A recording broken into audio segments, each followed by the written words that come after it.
listeners, just to update you with some traffic and travel news this Monday evening. The A477, that's the stretch from the Cleddau Bridge to the Honeyborough roundabout, that is now open after an earlier incident. That's the A477. That's all back to normal now this Monday evening. A big thank you to Rodri for talking us through his Sunday at the Fishguard Triathlon. He said he was doing okay. Some effort that though, isn't it? I know he's obviously tested himself in longer distances with Ironman, but to still complete the triathlon and be smiling about it today, he's done well there, Fraser. Yeah, he played himself down quite a bit there. He's a very good athlete. Rodri competed at a lot of high levels since taking up triathlon, moving from rugby, as he said there. So, he got by okay, and to be able to wing it off not a lot of training is quite the feat, to be honest with you.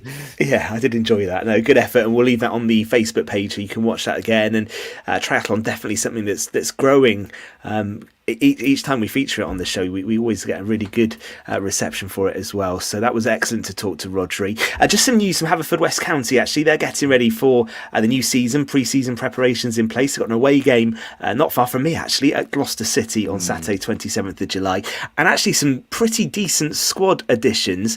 Gordon, one player who's coming back, someone we know well, Alaric Jones will be added to the squad. Someone that Bluebirds fans will remember pretty fondly, of course. Yeah, Alaric is a very, very accomplished defender who played at international level and captained his country as well. So it's great to see him back. His father, Tony, used to play at Merlin's Bridge with myself many years ago.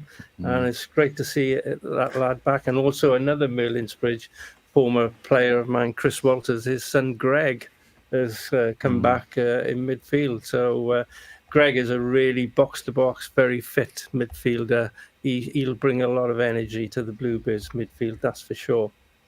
Yeah, absolutely. They've been busy, actually, adding to the squad. Owain Jones is someone that both Gary Richards and Tony Pennock have known, I think, from a young age. And Ben Arman as well, who I think is a striker coming into the Oggy Bridge Meadows Stadium. What I think, Fraser, with some of these signings, they're quite smart signings, I think, for the Cymru Premier. They're players who I think Pennock will feel can do a job in that league, and that's important. Yeah, I mean, Greg Walters is proven for Haverfordwest. He's gone back and forth a bit with Kamara. And Alaric Jones actually highly rated at Haverfordwest. And Gordon, remember, there was talk of a travel Hull City at one point. Injury scuppered that. Ironically, who was coaching there? Tony Pennock. Yeah, exactly. So there's an obvious link there.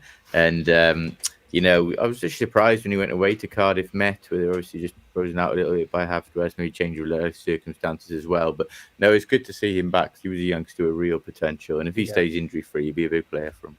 Yeah, indeed. And we'll look forward to the build-up to the new season, of course, with the friendly games to come back end of June into July, building up to the new season. Let's talk international football, shall we, right now? And I think, Fraser, you tweeted, I don't know if you were covering Gibraltar 0, Wales 0. And I know you're someone who's been to quite a few away matches with Wales over the years. It wasn't a good reception, was it, for the players and for Rob Page after that one? And it got worse yesterday, of course. Thankfully, I wasn't. Look, I was actually one of those who wasn't too carried away with doom and gloom at Gibraltar. There was an element of embarrassment drawing 0-0 to them, of course there was, when you look at their record. But then you look at the team Wales sent out, very experimental, very young. And whilst it was an underperformance, I wasn't panicking by it as such. I think Josh Sheehan captained the side, having never previously started for Wales, which perhaps made slight ridicule of the fixture. But I did then expect some court of reaction last night, and last night was extremely poor. That has to be said. Robert Page, you'd always get kudos from Welsh fans. He took us to the World Cup. He came in at a very difficult time with that situation of Ryan Giggs, and he's handled himself with dignity and very professionally in the media as well. And he's obviously, a very good guy as well and popular with the squad. But I've looked at these games recently, that last campaign, and I do suspect that we've got someone who's taken as far as they come now. We seem to have gone to the end of the road in terms of development. We seem stunted, and this isn't a poor Welsh era. This is a team with a lot of attacking talent at its disposal, and I don't think we're getting the best out of it. I think he's under real pressure now, and to see fans turning him is quite significant. That's one thing Wales fans haven't done on managers since Chris Coleman came in, really. And they are ranked lower than the Cayman Islands and the Seychelles, Gibraltar. So maybe I should have panicked a little bit more. Yeah, I think you might have been being a bit generous on Friday initially. What do you think, or would you agree with Fraser that this could be the end now for Page? And I think I fully understand where Fraser's coming from, but I do find it very difficult at the end of a hard season with your clubs going to play international football, not with your strongest squad. I don't see the point of actually playing these internationals, to be honest with you. They must have to fulfill them for whatever reason. Rob Page, you could be right looking at the bigger picture, Fraser. Perhaps he isn't the right man to take Wales forward. He had his chance at the World Cup. He didn't perform very well there at all. No, since Qatar, since qualifying for the World Cup, we've been very fortunate. Yeah. Or he's taken them as far as he can, and that's also not a bad thing. He did take them to that World Cup, of course, and it has felt since then that almost game by game, Page's future has been an issue, hasn't it? That's come up when Wales haven't played well. I mean, this could be very harsh now. I think that qualification, the World Cup, he now hasn't got what he had then. He still had the marquee players, Bale, Ramsey, closer towards his prime, who were producing. And you look at those playoff games, and it was 2 Bale set pieces, moments of magic, which got Wales out of jail, so to speak. Now, if that's the way you qualify for the World Cup, we'd take you. You're not complaining about that. But he doesn't have that now. He's a good squad at his disposal, but he hasn't got star power, saving results for him. And I think it's beginning to show, I have to be honest. I also think there are some names out there as well who I think Welsh fans would say that would be an upgrade if we were to make the change. Yeah. Steve Cooper's available, Rob Edwards at Luton, Mark Hughes is available again, Chris Coleman's available. There are people there. I think Cooper would be great. Been linked. He'd be an interesting choice because actually, and I know this from his time at Swansea, obviously, if there is perceived criticism of Steve Cooper, he does get results, but he does stunt teams attacking wise. Like Page, it was a similar accusation at Swansea. He didn't get the best out of attacking talent, but unlike Page, he does have a reputation for being a very good actual coach, a hands-on coach who's proven track record of young players. So there would certainly be an argument to put him in charge. Whether he'd want it at his age and whether he feels there's still another big club job before he goes to the international game, I don't know. You could say it's none of my business, but I think Mark Hughes would be a smart move at this point. He's had his day, to be honest with you, Ben. I sometimes think there's value in an experienced international level experienced manager. I think Hughes is decent, but we'll see. We'll see where we go. Yeah. Quick mention, and we'll definitely catch up with her. Joe Price, of course, took the Welsh street football side to Ireland. We spoke to Joe on the show. She took a really strong Pembrokeshire side, of course, the girls' side out to Ireland. They played in a street football tournament over the weekend. Well done to Joe. We'll be following up how they got on the show. But we've only got a couple of minutes to go, and I think we should finish with some predictions, guys, for the Euros. I've got my wall chart here. First game is on Friday evening, of course, Germany against Scotland. I think we'll just need to keep this quite simple. Who's going to win the Euros? Gordon? I fancy France. Sticking your neck out there. You wanted a short, France. France, okay. Phrase? France. Okay. England? Do we think? Have a chance. Sorry? Have a chance. Yeah. Sorry, really?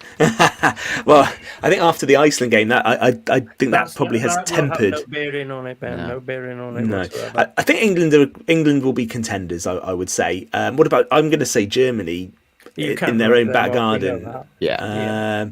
I think will be strong. Spain will be there or thereabouts as well.